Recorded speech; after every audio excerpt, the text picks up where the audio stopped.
Hi guys, what's going on? It's Brian, and today I told you guys in my last review that I was going to film a Criterion review.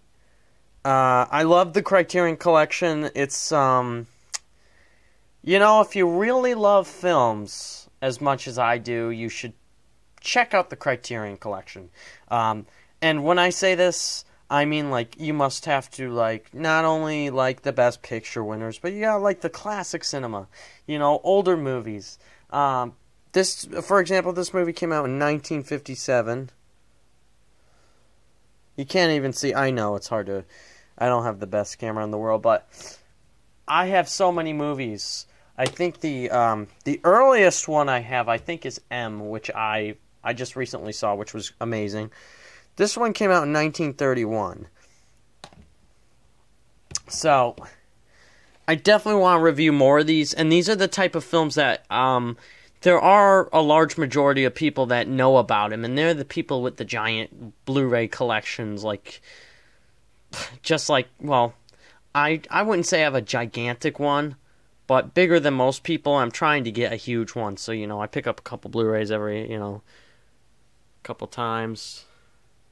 I've got 4 rows front and back of just Blu-rays, so 300 something.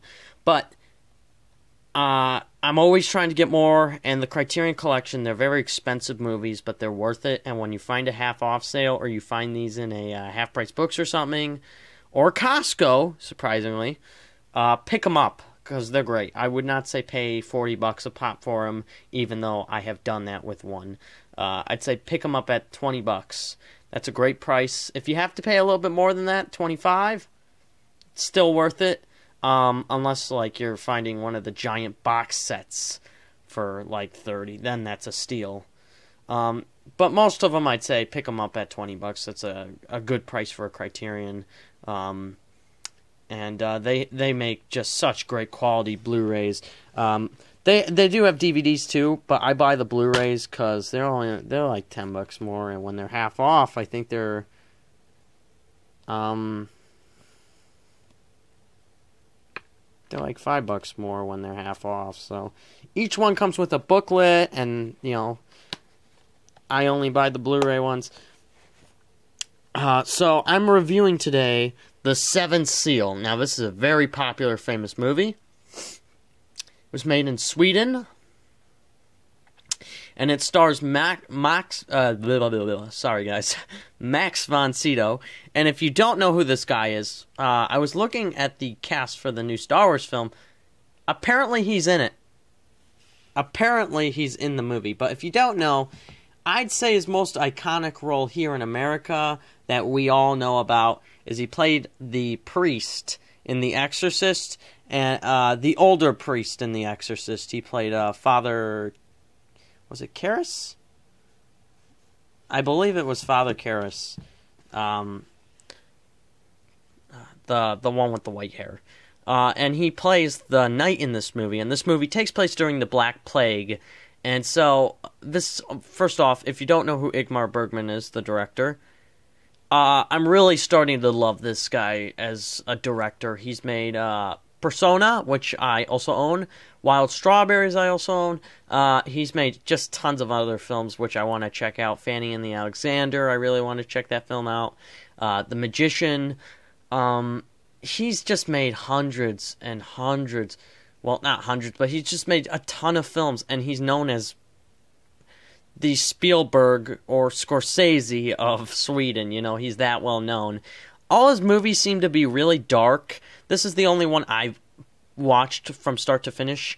I haven't watched any of his other ones yet, but I really do love this guy. From this one movie, I've looked up his other films. He's a masterpiece worker. This movie is about a knight and his struggle to really believe. He's a religious. Well, he's not religious. He's a knight who death is nearing for him, and so death is in the form of a person in this movie who wears a black robe, and he is, death is coming for him and he's gonna kill him. And the character of the knight decides to challenge him in a game of chess. And he says if he wins, of course he lives, and if he doesn't, he dies. But he challenges him to a game of chess, and this game of chess goes on through the whole movie, and it really does take a long time before the match is ended.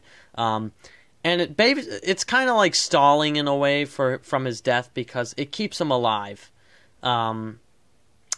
This movie, I really enjoy it. Though anytime you see death playing chess, it's from this movie that they took that idea. And it's just so excellently done. Again, it's in Swedish, so you have to read. But it's an amazing film. It's classic cinema. It's amazing. There are a ton of great scenes in this movie. In particular, the end has a lot of interesting meaning to it. I must have rewatched the ending to this movie 3 times in a row, because it's one of those endings that leaves you slightly with a question mark, even though you think you know what happens, and most people might be able to describe the exact same thing. You're still left wondering, was that exactly how it went down? So I do love this movie. I love its ending. I love its symbolism and hidden meanings in this movie, because this movie, trust me, has a lot of meaning to it, and I absolutely love it. It's a great film, and I highly recommend this movie. Plus, it's spine number 11, so it was one of the first Criterions ever made from Criterion. So it's a great film, and I highly recommend checking it out. And that's that. I'd probably give this movie an 8.5 to a 9 out of 10. I'd give it a 9. It's very good. It's excellent. It's not a 10 because, it's just not on par with my favorite of my favorite films. This does not compete with The Godfather to me, but it's a great movie which I can rewatch each year. So yeah, for that reason, I give it a 9. It's a great film. Please check it out, guys. I don't want these movies to go unheard of, these Criterions. They're excellent films and deserve to be watched. My next review, guys, I think I could go another Criterion, because I have seen more than one, and there's another one I want to recommend, which you can find this in Criterion and not in Criterion, but that's the Royal Tenenbaums. A much lighter movie, and it was made recently, and it's a fun film, so I'd like to talk about that one, honestly, but I hope you guys enjoyed this review. I hope you guys are, going to see the Deadpool movie that comes out this weekend. Hell yeah, that movie looks amazing. And also, I think I'll do an Oscar prediction video. I haven't talked about the Oscars yet, and it's just something that I love to talk about each, year with my friends, and it's an exciting time of the year. So, thanks for watching, guys, and I'll see you guys in the next video.